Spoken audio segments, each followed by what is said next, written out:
Vamos a hablar acerca de la oración cambia las cosas. Diga conmigo, la oración cambia las cosas. Uno de los grandes problemas que tenemos en la iglesia es que hemos y luchamos, ¿verdad?, por tener una vida de oración. Regularmente los tiempos de oración en la iglesia son como menospreciados por nosotros, pero algo que estamos creyendo y agradezco a Dios es que antes de cada servicio, miércoles y domingo, tenemos un tiempo de oración de 30 minutos y cada día son más las personas que se están sumando. Los días martes y viernes tenemos oración acá en la iglesia. Ese viernes hay oración a las 5 de la mañana. El sábado hay oración a las 6 de la mañana. Porque creemos que la oración tiene el poder para cambiar las cosas. Ahora, ¿por qué muchas veces nosotros no valoramos la oración? Porque desconocemos su propósito. Cuando usted no entiende el propósito de algo, usted o no lo usa o lo usa mal.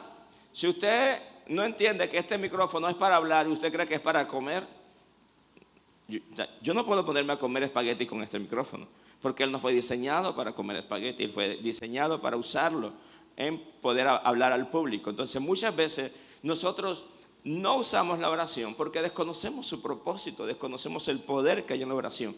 Y mira lo que significa propósito. Propósito es la intención original por lo cual algo fue creado. Quiere decir, ¿cuál es el propósito de los zapatos? Que esté en sus pies, ¿verdad? Que le ayude a usted a caminar. Imagínese que usted se quite los zapatos de los pies y se los ponga en la cabeza. ¿Cómo se va a ver? No le va a lucir, ¿verdad que no? Porque el propósito de los zapatos no es para estar en las manos, sino para estar en los pies. Así, cuando hablamos de propósito, estamos hablando por la intención original con la cual algo es creado. El propósito de un teléfono celular es mantenernos comunicados. Cada cosa de la cual tenemos hoy tiene un propósito, y el propósito de la oración es mantenernos en comunicación con nuestro Padre. El propósito de la oración es conectar el cielo con la tierra. Nosotros tenemos que entender el poder que hay en la oración, y cuando nosotros desconocemos ese propósito, lo usamos mal o no lo usamos porque simplemente no valoramos. Cuando usted no conoce el propósito de algo, no lo valora. Por eso muchas veces en la iglesia o en nuestras vidas no valoramos la oración. Entonces, ¿por qué oramos y muchas veces no tenemos resultados? Porque no usamos la oración de la manera correcta. Muchas veces hay gente que se pregunta, ¿para qué interceder si Dios lo sabe todo? También hay alguien que puede decir, ¿para qué interceder si Dios lo controla todo? ¿Para qué interceder si el diablo ya está vencido? ¿Para qué orar por los perdidos si ya Cristo murió por ellos en la cruz del Calvario?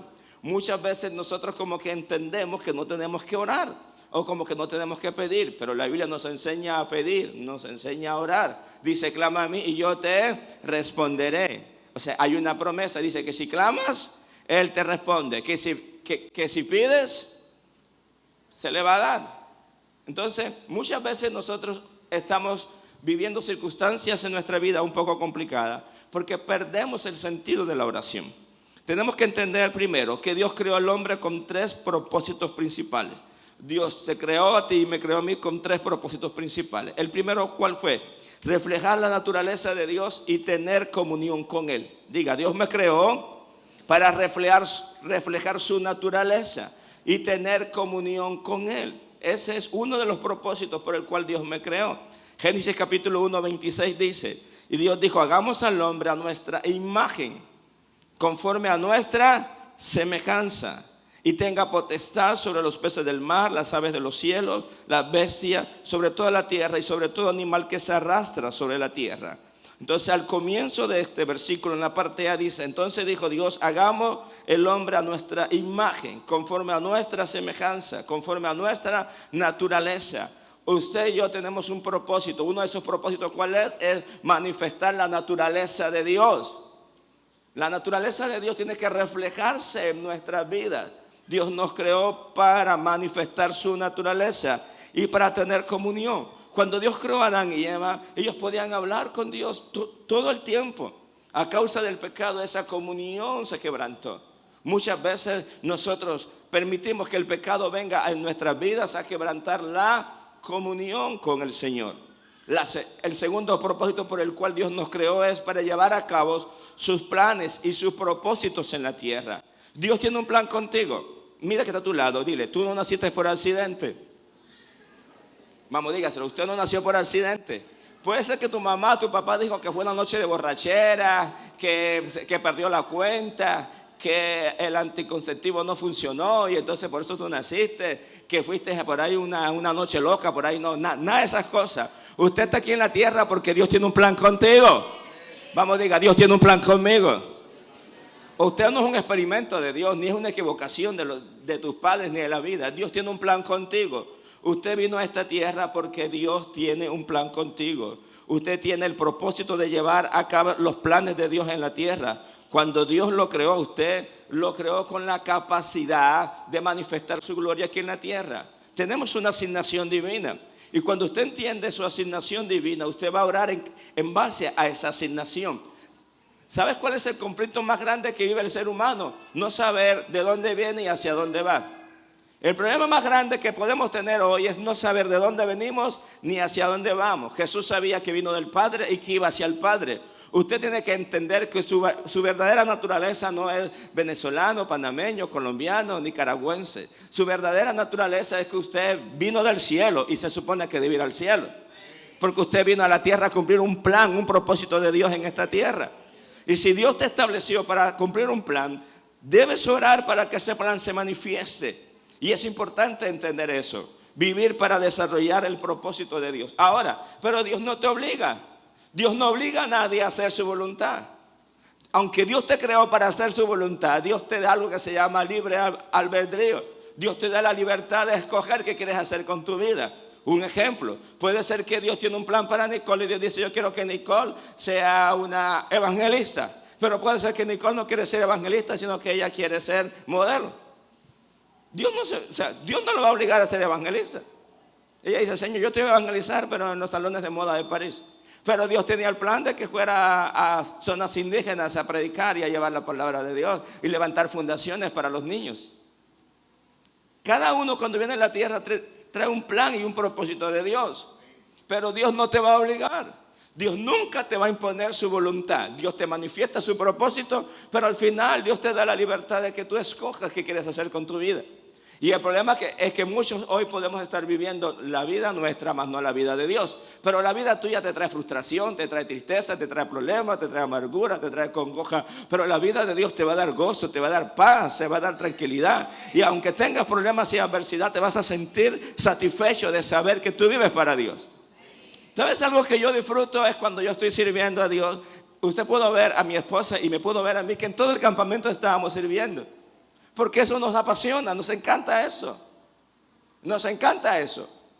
Todo el tiempo estábamos haciendo una cosa u otra. Mientras ustedes estaban mañana en la piscina, yo estaba pendiente que los niños, que sus hijos no se ahogaran. Me tocó hacer esta de salvavidas y rescaté a 2 que se estaban ahogando. ¿Por qué? Porque yo entiendo que mientras yo cuando voy a eventos como estos tengo una responsabilidad. Y tengo la responsabilidad de cuidar a los niños, a los grandes, a los pequeños, a las parejitas de novios que no se vayan para allá. Y entonces está uno pendiente de tanta cosa, que no entren 2 a la carpa y salgan 3. Entonces tiene uno que estar en todo, tiene uno que estar pendiente. Porque ese no pagó, ¿verdad? Así que no podemos. Entonces, cuando llegó el cañón de espuma estaba pendiente. ¿Y dónde está? Y los chiquillos, cuidado con los chiquillos, se metían ahí que salieran. Entonces está uno pendiente de todas las cosas. Y al final, cuando usted se fue a las 6 de la tarde, yo llegué a mi casa a las 10:30 de la noche. Y después, al día siguiente, el lunes, venimos aquí a todo lo que se había llevado para el campamento, a armarlo. Aquí medio sonámbulo estábamos, aquí Javi, Luis Miguel, los que vinieron ese día, no me acuerdo, Daniel. Pero si usted me pregunta, yo disfruto eso, no me quejo. Y no se lo estoy contando porque me estoy quejando. Le estoy contando que esa es la vida que yo decidí vivir. Y lo disfruto. O sea, no hay nada más que me apasione o que nos apasione a nosotros. Yo estuve a mi esposa en la tienda haciendo hot dog, haciendo hamburguesas, con una cosa y con la otra. Porque todo el tiempo estábamos tratando de crearle la mejor experiencia para que todos ustedes se sintieran como en casa, como en familia. Y disfrutamos eso. Disfrutamos eso, disfrutamos servir a Dios porque entendemos que para eso Dios nos llamó. Esta es la vida que yo escogí. Yo escogí la vida, yo escogí darle mi fuerza, mis talentos, mis recursos al Señor.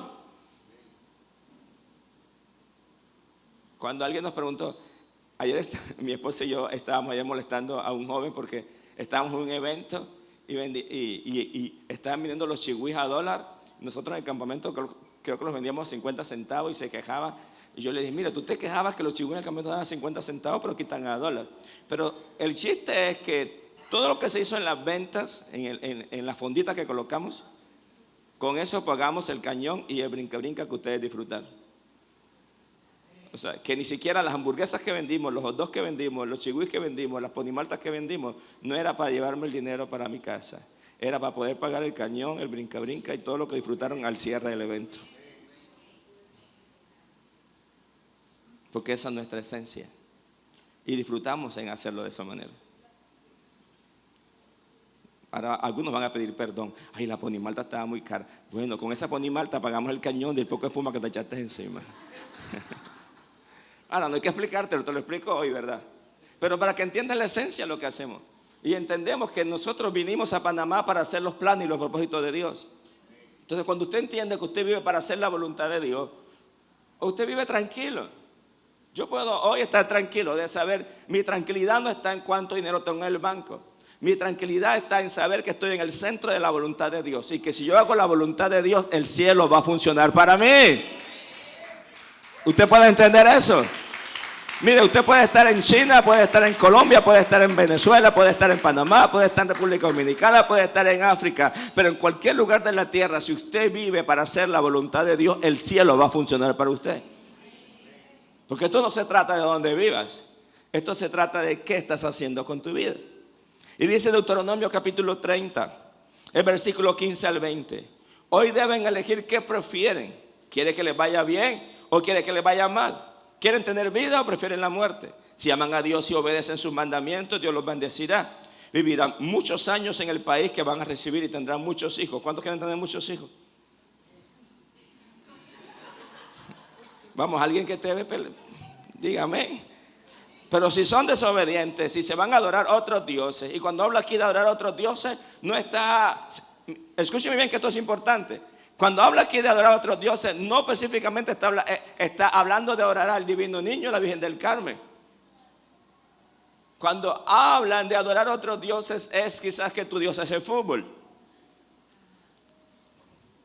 Quizás tu Dios es tu esposo, es tu esposa, es tus hijos, es tu empleo, es tu trabajo, es tu negocio. Dios, un Dios es aquello que le quita el lugar de Dios en tu corazón. ¿Me estoy explicando? Porque mucha gente dice, pastor, yo no adoro al divino niño, pero adoras al divino esposo.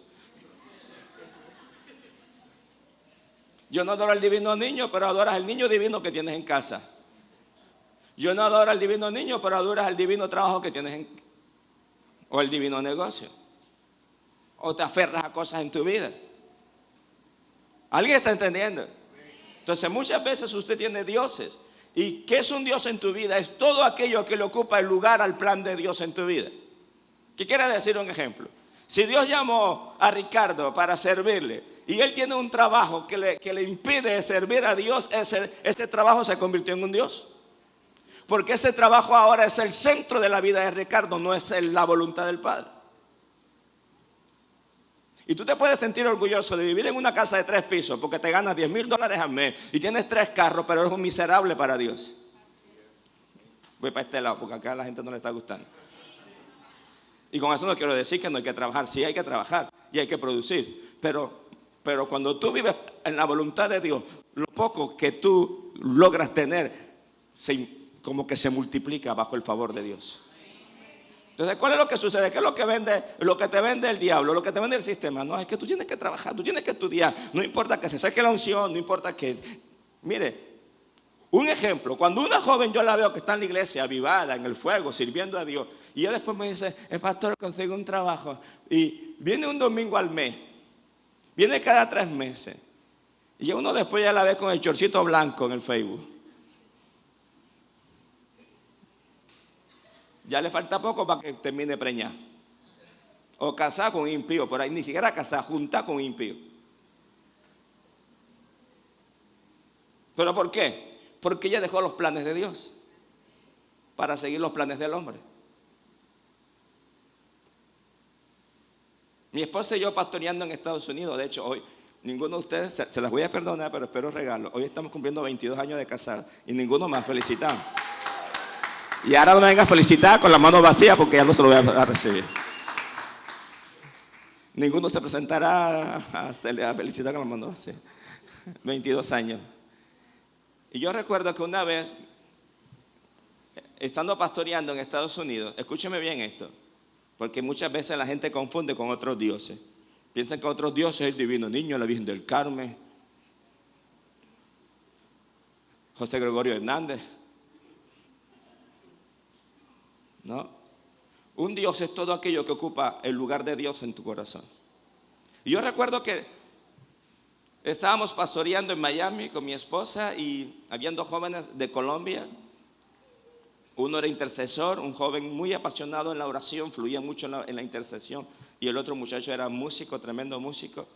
Y de repente nos los llevamos para Estados Unidos, vivían con nosotros y estaban caminando bajo la atmósfera de Dios. Pero de repente la mamá también se muda a Estados Unidos y se muda a otra ciudad, a Chicago. Y cuando está en Chicago ella comienza a decirle, pero mira, véngase para acá, que esto y que lo otro. Pero al final ellos estaban en esa lucha entre obedecer a Dios o hacerle caso a la mamá. Pues la mamá tenía la política de que había que trabajar el sueño americano. ¿Cuál es el sueño americano? El sueño americano es trabajar de lunes a domingo, no vas a la iglesia, no sirve, no te comprometes, porque ese es el evangelio en Estados Unidos. Y no es el evangelio de todo el mundo, pero es el evangelio del 95% de las iglesias en Estados Unidos son iglesias frías. Son frías. Yo viví allá 6 años, yo sé de qué le estoy hablando. Y gente fría. Y yo le decía, no, hay que buscar a Dios, hay que esto, hay que servir a Dios. Total que por cosas de la vida nos mudamos a la misma ciudad y ellos no vivían con nosotros, vivían con la mamá. Y yo siempre estaba, muchachos, el domingo vamos para la iglesia. No, este domingo no podemos ir porque mi mamá dice que hay que trabajar. Y yo siempre tenía una filosofía, y es que yo el domingo no solo trabajo a nadie ni que me lo pague triple. Ni que me lo pague triple, hermano. Me pagaban $20 la hora viernes y sábado. El domingo me podían pagar 60 la hora y no iba. Yo tengo principios en los cuales me muevo y los cuales no quebranto. Y la mamá comenzó a decirle, mira, pero esto, mira que te van a pagar más. Y los muchachos comenzaron a caminar con la mamá, a caminar con la mamá, a caminar con la mamá. De repente un día el mayorcito, el que era intercesor, empezó a ponerme excusas. No, que mi mamá dice, no, que hay que pagar el arriendo, no, que hay que comprar un carro, no, que esto y que lo otro. Y tú sabes que aquí en Estados Unidos hay que trabajar, y hay que trabajar, y hay que trabajar. Yo le dije, mire, en Estados Unidos, en Colombia, donde vivamos, ahí hay que honrar y servir a Dios sobre todas las cosas. El primer mandamiento, amarás al Señor tu Dios. ¿Sobre qué? ¿Sobre qué? Entonces, o tú vives la filosofía del mundo o tú crees lo que la palabra del Señor enseña. Para resumirle el cuento, de repente el muchacho por ahí se juntó con una muchacha y de repente comenzaba a llegar todo chupado. Y no por el Espíritu Santo. De repente, lo que se hace en el segundo piso se sienta en el primero. Y la preñó. Se casaron y hasta el día de hoy ese joven nunca más se ha podido levantar. Nunca más. Nunca más. Hoy en día es un borracho, alejado completamente de la vida de Dios. Porque él escuchó a una madre que se convirtió en un Dios para él y abandonó el plan de Dios.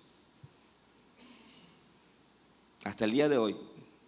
El hermanito de él, tremendo músico, tremendo adorador, ese era un joven que cuando ministraba literalmente el Espíritu Santo lo tocaba, que duraba horas. Había que llevarlo a su casa cargado bajo el poder del Espíritu Santo.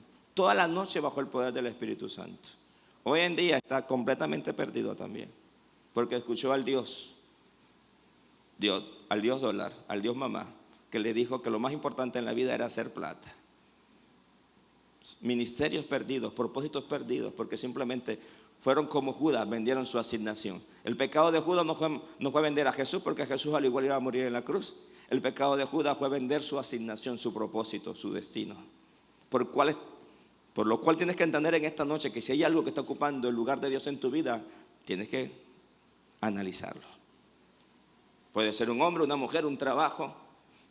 Hay muchas cosas que se convierten en un Dios. Y dice, y ustedes tienen que decidir. Pero si son desobedientes y se van a adorar a otros dioses, quiero que sepa que de seguro morirán. No podrán quedarse en el país que ahora van a recibir al otro lado del río Jordán. El cielo y la tierra son testigos de que hoy les he dado a elegir entre la vida y la muerte, entre la bendición y la maldición. Yo les aconsejo a ustedes y a sus descendientes que elijan la vida y que amen a Dios y lo obedezcan siempre. De ustedes depende que vivan muchos años en el territorio que Él prometió a Abraham, a Isaac y a Jacob y a los antepasados de ustedes. ¿Sabes qué Dios les está diciendo? Ustedes tienen que tomar una decisión. Dios tiene un plan con cada uno de ustedes, pero somos nosotros los que decidimos qué vamos a hacer con nuestra vida. Estamos viviendo tiempos difíciles, cada día la moral, los principios se están perdiendo, se están corrompiendo. Pero somos nosotros los que decidimos qué corriente vamos a escuchar, qué corriente vamos a seguir, si decidimos amar a Dios con todo nuestro corazón sobre todas las cosas, o si vamos a ceder nuestro corazón a otras cosas. Es una decisión propia. El tercer propósito por el cual Dios creó el hombre era para señorear sobre toda la creación. Y Génesis dice, y señoré. Y cuando habla de señoré, le está dando la autoridad al hombre para que viva en la tierra y la gobierne. También le está dando el derecho legal para que tome dominio y autoridad sobre toda cosa creada. En pocas palabras, Dios dijo, ¿sabes qué? Yo al hombre le doy toda autoridad. Y la autoridad que le voy a dar es que él puede tomar dominio sobre toda la creación. Eso es un propósito. Pero usted no puede tomar dominio sobre la creación si usted no tiene una vida de oración. Por eso es importante que usted entienda que la única manera de usted poder ejercer dominio es si usted tiene una vida de oración. Si no hay comunión, si no hay relación con Dios a través de la oración, Dios no puede hacer nada. Tienes que entender algo, que el diseño que Dios hizo fue el siguiente. Dios dijo, yo voy a colocar el hombre para que ejerce dominio sobre la tierra. Así Dios lo estableció. Dios dijo, le doy al hombre la autoridad para que ejerce dominio sobre la tierra. Quiere decir que para Dios poder operar en la tierra necesita de un ser humano. Ese fue el modelo que Dios hizo. Desde el principio Dios estableció que el único que tenía derecho legal para gobernar y actuar aquí en la tierra era el hombre. Dios creó al hombre a su imagen y semejanza. Después de la caída, esa imagen y semejanza solo se desarrollan por medio de la comunión íntima con el Creador. Dios creó al hombre para que llevase a cabo su voluntad en la tierra, pero no de manera obligada. Por eso le dio al hombre su propia voluntad. Entonces Dios estableció un principio. ¿Y cuál fue el principio? Para poder operar en la tierra necesito de un hombre. Entonces, ¿qué Dios hizo?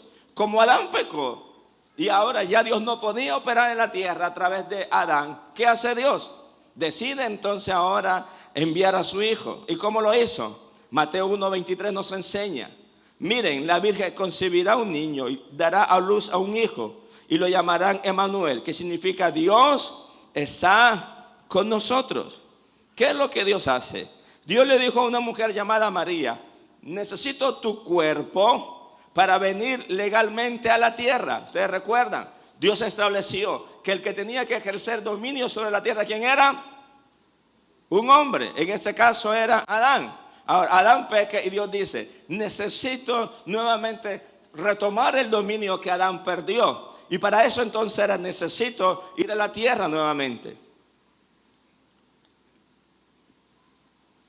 Y aquí es donde entra Jesús. Ahora, ¿qué es lo que hace la oración? Cuando nosotros estamos orando, le estamos prestando nuestro cuerpo para que el cielo y la tierra se unan y para que el gobierno de Dios venga sobre la tierra. Cuando usted ora en la iglesia, cuando usted intercede en su casa, no es simplemente repetir vanas palabrerías. Es que usted está cediendo su cuerpo. Para el cielo operar en la tierra necesita de un ser humano. ¿Usted está entendiendo eso? La intercesión es el hombre dándole derecho legal a Dios en la tierra para que haga su voluntad. Por eso en la oración del Padre nuestro Jesús decía, venga a nosotros tu reino. ¿Cómo va a venir el reino de Dios a la tierra? A través de la oración. Pero ¿la oración de quién? De un hombre, diga, de un hombre. ¿Qué quiere decir? Cuando usted en esa noche ora, cuando usted en su casa ora, cuando usted en su trabajo ora, usted le está dando derecho legal. Usted le está permitiendo al cielo que descienda en el lugar donde usted está.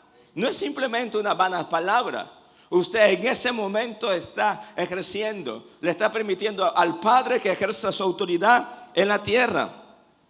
Mateo 18:18 dice, les digo la verdad, Todo lo que prohíban en la tierra será prohibido en el cielo. Y todo lo que permitan en la tierra será permitido en el cielo. ¿Quiénes tenemos la autoridad para hacer que el cielo gobierne la tierra? Somos nosotros. Por eso si hay algo que el enemigo ataca en tu vida y en mi vida es la oración. Porque Satanás sabe que a medida que tú subas tu nivel de oración, va a ser el nivel que el cielo va a descender en la tierra. El cielo no puede visitar tu casa si tú no oras. El cielo no puede influenciar sobre tu matrimonio si no oras. No puede influenciar sobre tus finanzas si no oras. Cuando tú oras, estás dando derecho legal, estás dando permiso al cielo para que descienda e intervenga en tu tierra. ¿Me estoy explicando? ¿Qué quiere decir? Que las cosas que pasan en tu casa son la radiografía de tu vida espiritual, de tu vida de oración. ¿Sabes? Yo personalmente tengo como un diagnóstico de mi vida de oración. Como están las cosas en mi casa, reflejan de cuánto estoy orando. ¿Cuántos tienen las cosas bien en esta noche? ¿Más o menos? ¿Mal? Así está tu vida de oración. Porque ¿quién es el que le va a dar derecho legal para que el cielo descienda en la tierra? Pero si tu oración es simplemente bostezadera, 3 minutos, 4 minutos. Si tu oración se reduce a palabras vanas, si tu oración se reduce a palabras religiosas, ¿cómo tú esperas que el cielo gobierne tu tierra? Dice Ezequiel capítulo 22, versículo 30. Busqué entre ellos un hombre que levantara una muralla, que se pusiera en la brecha delante de mí a favor de la tierra para que yo no la destruyera, pero no lo hallé. Dios busca un cuerpo físico. Dios necesita de un hombre, de una mujer para poder interceder en la tierra. El cielo nunca va a entrar obligado en tu casa si tú no oras. Si tú no oras, Dios no va a hacer nada, por más que quiera hacerlo. Por más que quiera hacer Dios algo en tu vida, en esta nación, Dios no lo va a hacer. ¿Sabes? Y yo creo que sí, ya lo que tenemos que entender es que la oración tiene el poder de cambiar las cosas, pero tenemos que entender que es una responsabilidad nuestra. Por eso nos cuesta todavía entender el poder de la oración. Nos cuesta entender de venir un viernes a orar en la madrugada, de venir un sábado a orar en la madrugada, de levantarte en tu casa a orar en la madrugada. ¿Por qué? Porque no has entendido el propósito de la oración. El propósito principal de la oración es que cuando tú te levantas en tu casa a orar y adorar, en ese momento tú le estás dando derecho legal al cielo a que intervenga en la tierra. Y Satanás no quiere eso. Y por eso Satanás se levanta tanto contra la oración. Por eso hay tanto sueño, tanta pereza. Por eso hay tanta lucha. Por eso muchos de ustedes, aunque tienen 5, 3, 4 años de ser cristiano, 1 año de ser cristiano, su vida de oración se reduce a 10 minutos rebuscados. Porque lo que más el enemigo va a atacar en tu vida es la vida de oración. Y dice que Dios está buscando un hombre que haga vallado, que se levante. Y cuando la Biblia habla en Ezequiel de hacer un vallado o de colocarse en la brecha, era literalmente que en las murallas se abrían brechas por donde entraba el enemigo. Y los que hacían vallado y hacer vallado era literalmente ponerse en el lugar donde estaba la brecha para impedir que el enemigo se metiera y destruyera la ciudad. Dios está buscando intercesoras a favor de su casa. Joven que estás acá, mire, si en tu casa está gobernando el odio, el celo, la brujería, es porque no estás orando. Dios no tiene nietos. Si en tu casa no hay para comer es porque tú no estás orando. Usted le quiere estar echando la culpa. Y hay gente que dice, mire, le voy a decir una cosa, deje de estar pidiendo oración si usted no ora. Hay gente sinvergüenza que pastor ore por mi finanza, pero usted no ora, es sinvergüenza. Pastor ore por mis hijos y usted no ora. Pastor ore por mi esposo y usted no ora. O sea, que usted quiere que yo me levante todos los días a orar a las 3 de la mañana por su esposo. Y tú como lindo a las 10 de la mañana levantándote, quitándole la gaña. Pastor, ore para que Dios me provea. Y durmiendo hasta las 10. ¿Qué hay de aquellos que se levantan a las 7 de la mañana a cantar? Temprano yo te buscaré. De madrugada. Es de darte vergüenza.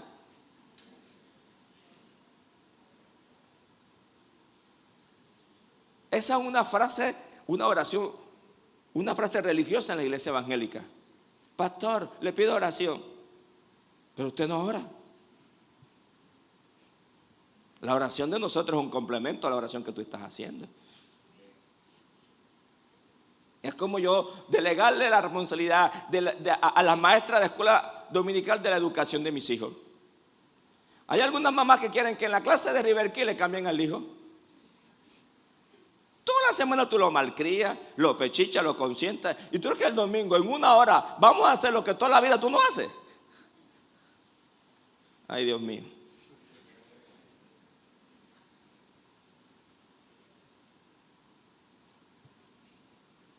Algunos de ustedes quieren que las maestras en el colegio le cambien a los hijos.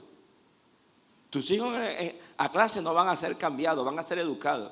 La transformación la reciben en casa. Déjate delegándole a otro tu responsabilidad.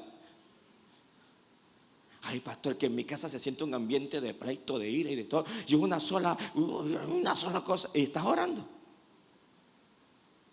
Dice que Dios te ha dado el poder de que lo que ates en la tierra se ate en el cielo. ¿Qué quiere decir? Que si tu papá anda así medio endemoniado, medio ogro, así, medio amargado, tú te puedes levantar todas las madrugadas, orar: Padre, en el nombre de Jesús, ato ese espíritu de violencia que se está moviendo en mi casa. En el nombre de Jesucristo yo declaro que el reino de los cielos se establece en mi hogar. Ahora se va todo enojo, toda ira, toda maldición de violencia familiar se va de mi casa. Y entonces, ¿qué tú estás haciendo? Le estás dando ¿qué? Derecho legal al cielo. Tú estás roncando ahí como una papaya. Pastor, mi papá no cambia. Y tú estás orando. ¿Verdad que no? Y entonces cambia tú. Comienza por ti. Al Señor me lindo con algunos papás que quieren que los hijos cambien, pero no provocan oración en sus casas. Con algunos hijos también. Miren, la atmósfera que se manifiesta en tu casa es tu culpa y es la mía. Deja de estar culpando a los demás de lo que pasa en tu casa, es tu culpa. Lo bueno y lo malo que pasa en tu casa es tu culpa y es la mía. ¿Estás entendiendo? ¿Cómo entró Dios a la tierra? A través de su Hijo Jesús. El poder que le dio a Adán al pecar, entonces ahora vino Jesús. Dios se hizo carne, Dios se hizo hombre, porque es que Dios estableció un método, una forma. Y sabes, hay algo que Dios no puede hacer. ¿Usted sabe que hay algo que Dios no puede hacer? Dios nunca puede ir en contra de lo que Él mismo establece. Solo hay algo que Dios no puede hacer. Y lo que Dios no puede hacer es contradecir lo que Él mismo dijo. O sea, si Dios dijo: le doy al hombre poder y autoridad para manifestar el cielo en la tierra, y el hombre peca, ahora Dios dice: tengo que buscar otro hombre que lo haga. Y entonces la autoridad que Adán perdió, Jesús la recuperó. Y entonces ahora, ¿qué hace Jesús? Lo voy a resolver. La primera vez se la dimos a un hombre, ahora se la voy a dar a mi iglesia. No sé si alguien está entendiendo. La primera autoridad la tenía Adán. Dios le dio a un hombre la autoridad. Le dijo: te doy la autoridad a ti. Ahora Jesús recuperó la autoridad que Adán pierde. Y ahora dice: ¿sabes qué? Te digo a ti ahora, tú tienes la misma autoridad que Adán tenía. En mi nombre tú puedes manifestar el cielo en la tierra. Por eso cuando ores, pide que el cielo venga a la tierra, porque tú tienes ese poder, tienes esa autoridad. Pero ¿cómo se va a manifestar si no oramos? Amén. Así que usted está echando la culpa a Adán de las cosas que hizo, pero usted y yo somos responsables de las que están pasando hoy en día. Y dice Ezequiel: busqué entre ellos un hombre. ¿Será que aquí hay una mujer? Dios nos está diciendo que necesita a alguien que dé a luz a sus planes en la tierra. Hay un avivamiento a punto de manifestarse en la juventud, pero Dios necesita algún joven que ore por la juventud. Hay un avivamiento a punto de manifestarse en las mujeres, pero Dios está diciendo: necesito una mujer que clame por las mujeres, que necesito un hombre, un matrimonio que ore por los matrimonios. ¿Usted cree que el COVID se va a llevar la gloria? No, hay algo que Dios va a hacer. Yo soy de los que creo que antes que esta década termine, Dios va a hacer algo. La Biblia dice en 2 Corintios capítulo 6 versículo 1: así pues nosotros, como colaboradores suyos, os exhortamos también a que no recibáis en vano la gracia de Dios. ¿Y quién recibe en vano la gracia de Dios? Aquel que no entiende que vino a esta tierra para cumplir un plan y un propósito divino.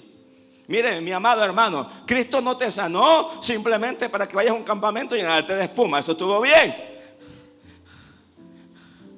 Eso estuvo lindo, estuvo chévere, estuvo bueno. ¿Cierto que sí? ¿Cuánto lo disfrutaron? Pero si usted, todo lo que... Miren, yo vi a muchos de ustedes llenos del Espíritu Santo en el campamento. ¿Cuántos hablaron en lengua? ¿Fueron bautizados por el Espíritu Santo?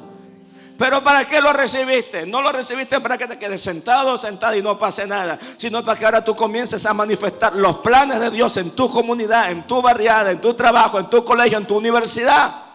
Porque si no, entonces recibimos en vano la gracia de Dios. ¿Qué quiere decir? Que lo que Dios hace en nuestras vidas simplemente lo estamos desperdiciando.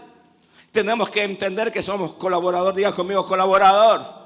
¿Y colaboradores de qué? Del reino de Dios. Trabajamos para el reino de Dios. Usted y yo somos un colaborador. ¿Qué quiere decir? Un colaborador, mire lo que significa. La palabra colaborador significa aquellos que cooperan, aquellos que ayudan, aquellos que trabajan juntos. Vamos, ¿cuántos van a cooperar a tomar esta provincia para Cristo?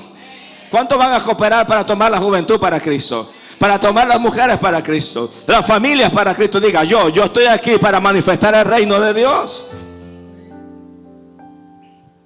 Simplemente Cristo no te salvó y te sanó para estar sentado en una iglesia, sino Él te salvó y te sanó porque hay un plan. Hay algo que se va a manifestar poderosamente aquí en la tierra, y Dios necesita que usted y yo podamos manifestar su presencia.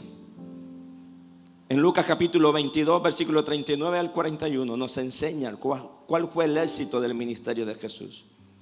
Dice el versículo 39: Jesús salió de la ciudad y se fue al monte de los olivos, como era su costumbre. ¿Cómo era qué? Su costumbre. Los discípulos lo acompañaron. ¿Sabe cuál era la costumbre de Jesús? Orar. Cuando llegaron a aquel lugar, Jesús les dijo: oren para que puedan soportar las dificultades que tendrán. Jesús se alejó un poco de los discípulos y se arrodilló y lloró a Dios. El secreto del ministerio de Jesús estaba en su vida de oración. Tenía la costumbre de orar. Tenía la costumbre de buscar tiempo. El mayor intercesor en la historia es nuestro Señor, y nos enseñó eso. ¿Y sabes qué es lo que pasa? Que hoy en día nosotros no tenemos ese tiempo. Martin Luther King dijo una frase increíble. Dijo: la oración hace más trabajo que el trabajo mismo. ¿Qué quiere decir? Muchos de ustedes mañana se van a levantar y oran 2 minutos para trabajar 10 horas.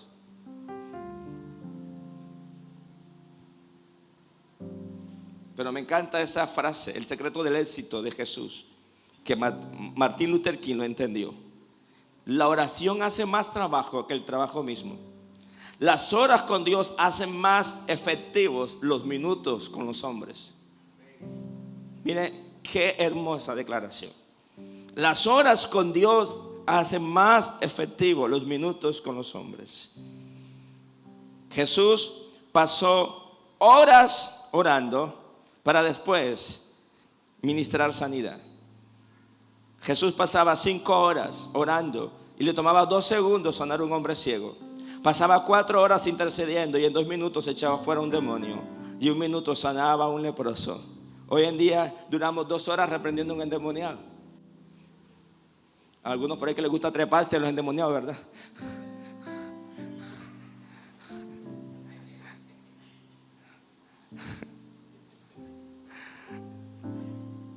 Tienen ya este apodo, que trepador. ¿Ah? Jesús no necesitaba treparse arriba de un endemoniado para echarlo fuera. Él oraba 2 horas para orar 2 minutos. Nosotros hoy en día oramos 2 minutos para reprender 2 horas. Mañana usted se va a levantar a su trabajo, a su colegio, a su estudio, a su universidad, y a lo mejor usted va a orar 2 minutos para trabajar 10 horas.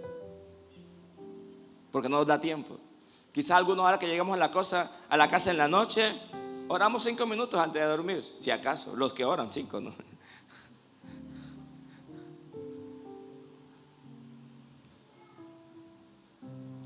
Isaías capítulo 6, versículo 8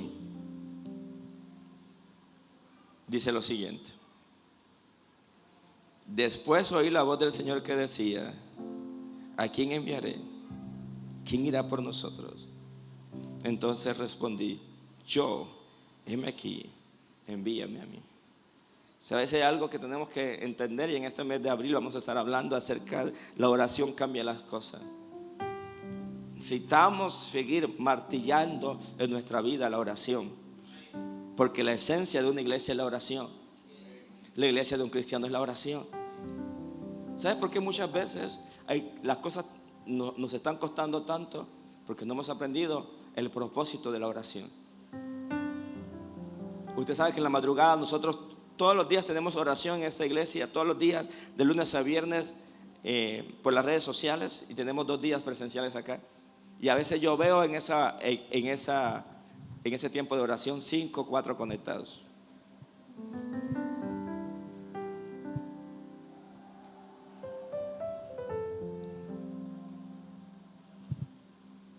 Los demás están durmiendo. Y después ese mismo que no ora te escribe: pastor, las cosas están así, las cosas están difíciles. Pero no hemos aprendido. A veces venimos a interceder acá y intercedemos 5, 7. A veces ni los mismos líderes vienen. Mi esposa y yo, cuando el Señor nos dio por su misericordia la gracia de ser pastor de jóvenes, recuerdo yo que teníamos los jóvenes sometidos a la oración. Y recuerdo un día que me dijo una mamá así, porque las mamás se ponen así media, como se ponía Yané antes. Ya no, Yané, ya tú andas en el espíritu. ¿Te acuerdas que antes andaba esta llorona sentimental? Pastor, pero es que ora mucho. Me decían así las mamás descaradas esas. Y le fueron a poner queja a mi pastor. Yo era el pastor de jóvenes, le fueron a poner queja a mi pastor.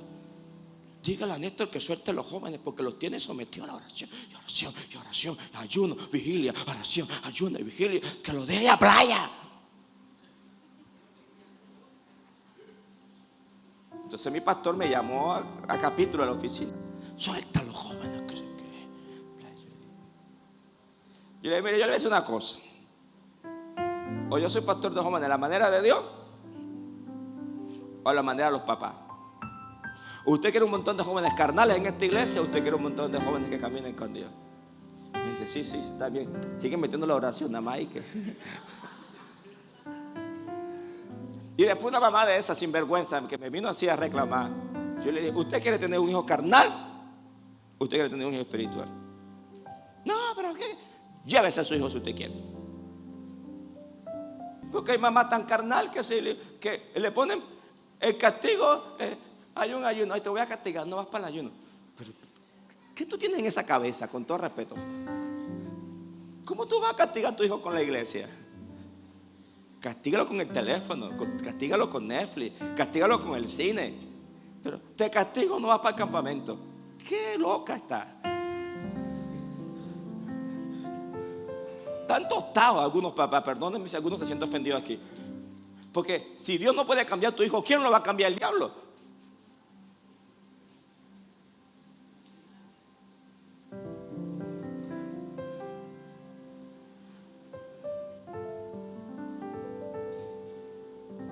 ¿Quién lo va a cambiar? Bueno, si tú no tienes nada que hacer los jueves hay ayuno de mujeres aquí, véngase para el ayuno. O si usted es una mujer empresaria, emprendedora, porque hay gente que le pide el negocio al Señor para después ser esclava del negocio. Entonces, ¿qué chiste es ese? ¿Para qué tú le pides un negocio al Señor para después tú ser esclavo de tu negocio? Mejor quédate trabajando para alguien y menos dolor de cabeza tienes. Y yo oro porque aquí venga un día en que yo venga los jueves y aquí estén 50 mujeres guerreras clamando al Padre. Yo sigo orando porque yo venga un martes a la oración de los martes, encuentro aquí 30, 40 hombres jóvenes guerreando aquí, Padre, clamando a Dios. El día en que yo mire, yo oro porque llega el día en que tú vengas con tu uniforme del colegio y de aquí te vayas para el colegio. Que tú vengas con tu uniforme de tu universidad y de aquí me voy para la universidad, pastor. Porque entonces tú estás entendiendo el poder de la oración. que la oración no es una sobra, que la oración no es un relleno. La oración es una necesidad. Y se cansa usted o me canso yo, pero aquí vamos a seguir. Aunque esta iglesia sea lo que Dios mandó que sea, una casa de oración.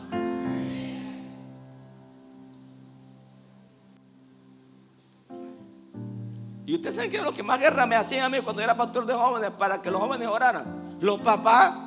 Porque lo que pasa es que muchos jóvenes oraban más que los papás. Entonces, ¿qué pasó? Pues yo que tenía jóvenes que eran más espirituales que los papás. Entonces ellos querían bajarle el nivel a los hijos para ellos verse espiritual. El diablo mismo los tenía con la mente agarrada a ellos. Porque si la iglesia no es lo que tiene que ser, entonces ¿de qué se trata esto? Ay, se va a acabar el tiempo. Pero nos quedan 15 minutos para orar. ¿Sí o no? Vamos a orar pues.